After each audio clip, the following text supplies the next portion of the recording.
şəxsin zinadan əmələ gəlmiş öz qızı özünə halaldır. Ondan ailə həyatı qurur, həyatı sürə bilərlər. Bir nəfər gedər zina edir. 15 ildən sonra bu kişi ki zina eləmişdi, xəbər tutur ki, zina elədiyi qadından bir qız uşağı dünyaya gəlib, indi 15 yaşında. Həmən bu qız uşağı ilə evlənə bilər ya.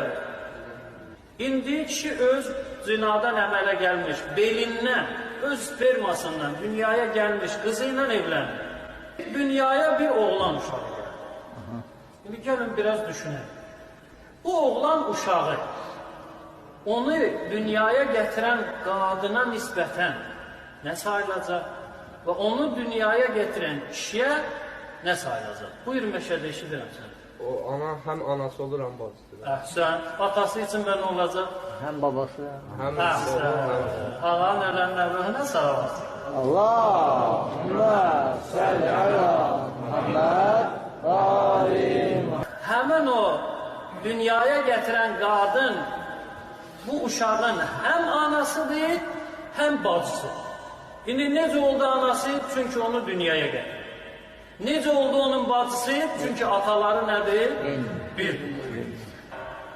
Həm atasıdır, həm babası. Necə olur həm atası, həm babası? Çünki bunu dünyaya götürən kişi budur.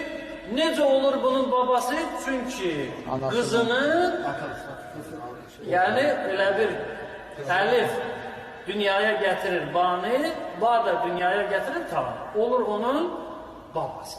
Həm babası, həm atası. Bir kişi qeyri-şər'i yolla bir qadınla cinsi əlaqədə olur.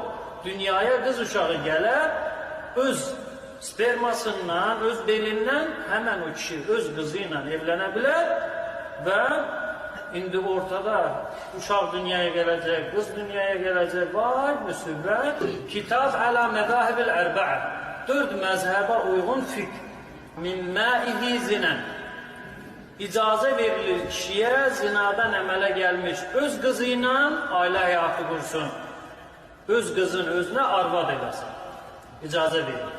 Həmçinin də o qızdan aşağı nə gəlsə, onlar da bu kişiyə halaldır. Necə? Misal. Bu kişi zina elədi, dünyaya gəldi bunun qızı. Qızı ilə evlənmədi.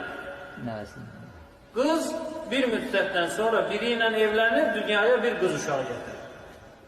İndi bu babaya icazə verilir ki, öz nəvəsi ilə evlənsin.